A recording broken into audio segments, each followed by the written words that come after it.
All right, so once you've finished actually setting up the mission that you're going to play, you're going to move on to your operations phase.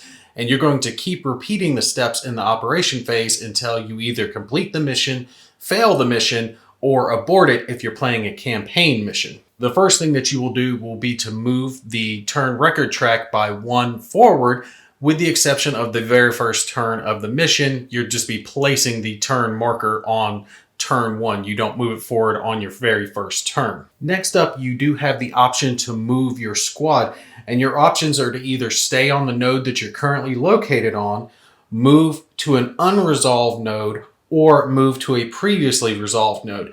Now, when I'm talking about resolved nodes, the node that the mission starts on is always going to be considered resolved, so you'll never be checking to see if an event happens there due to that. You will have it marked, if you wish, with an event marker to help remind yourself that, hey, the one that you start with is already completed.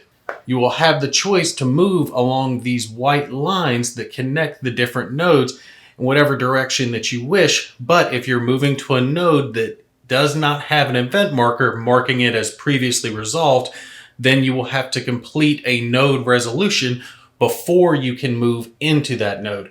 If you fail, you have to go back to the node that you originally started from.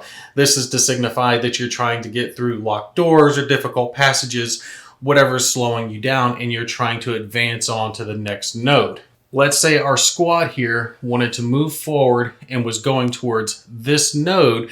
You see that it says advance 2, which means you would need 2 success levels of the advanced skill check to go ahead and move into this node. You can handle that a couple of different ways. Your squad leader has the ability to do their own skill checks if they have the requisite required skill, or they can use their command skill when you're doing a node resolution to hopefully apply their command point to the success levels of their squad. Make sure you watch the previous video where I talked about the squad leader generating his command points during success level checks. So as the example for this one, being advanced 2, you would take any squad that had advanced, perform their skill checks, and your squad leader, since he doesn't have the advanced skill, could do his command skill to help his squad move here. If you were able to generate 2 success levels, then your squad could go ahead and move to the node. If they fail, then they will move back to the node that they started from.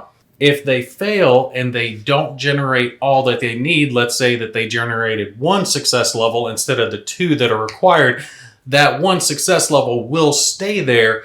So upon a further move on a next turn, if they try to move in, they've already got 1 success level on that node, so they would only have to generate 1 further to complete this node resolution.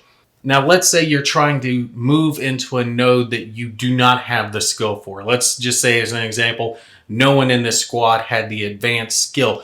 You can make a single skill check by trying to generate a 6, and upon that, you generate 1 success level to apply to the node. But it's only going to be generated on a natural 6. You can't use command points to try to bump it to a 6.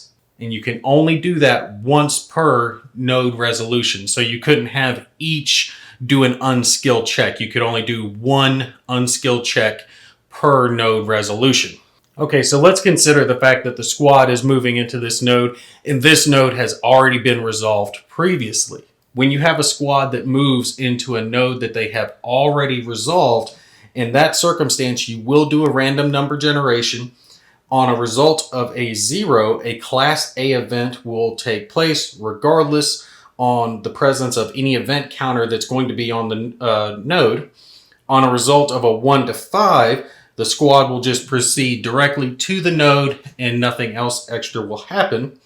And if you have a result of a 6+, then it's considered that the squad found a shortcut and they were able to get back to that node easier, and they get to move the turn record track back 1 space, signifying the extra time that they've recouped during their mission.